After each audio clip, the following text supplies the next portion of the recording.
Bukan natin butasin ng leader para makita natin doon. Bambang. Naalala niyo yung ginagawa natin? Roger, account muna kayo dito bago kayo alis ha.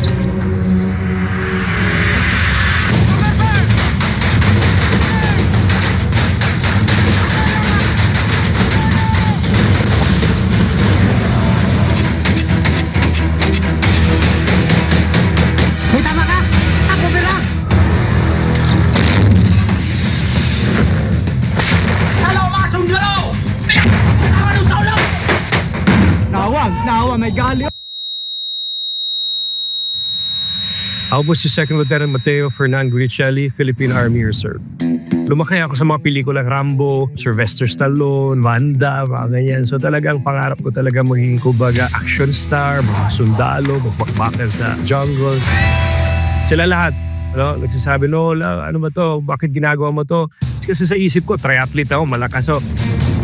Tumalon sa aeroplano, walang problema. Sabi ko, sige, kaya ko to. Pero again, going back the first week, gusto ko na mag-give up. Ayoko na, gusto kong umuwi. Umiyak ako araw-araw. Kumakain kami sa sahig. Kamayan. Babanyo magkasama ng body ko. Hindi kami niligo ng isang linggo. Nabubutas yung paa namin. I was very encouraged after 1 week. Motivated. At nag-graduate po ako doon, number 1 sa class. Pagkatapos ko ng journey sa Philippine Army, talagang nagbago ang lahat.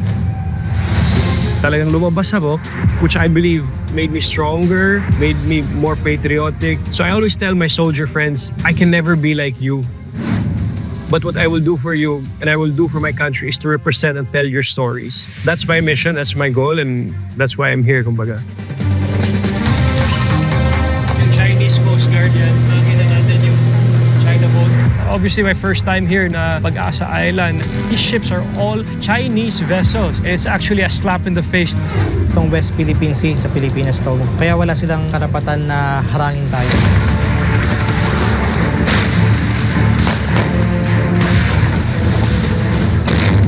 Yung ISIS Multi Group, nag-set up sila ng kill zone, so may nawounded na 2 engineers. Walang gusto mag-rescue kasi nasa kill zone nga eh.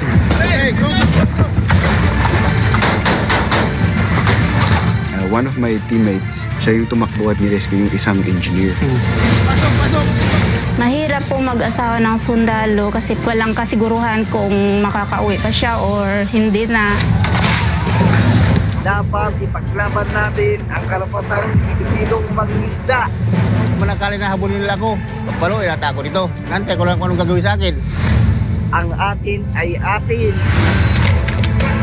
Sa pangguli naman kasi, ang pinupoach talaga nila dyan, yung skills niya eh. Yung mga ganun illegalista na talaga, di naman sila nakikipaglaban ng harap-harapan mismo. Tatakutin kami, babantaan kami. Isisne! Walang nalapit mo na. Unsa man na yan! Pag kaya ng iba, sir, kaya ko din. Go! Diyan mo!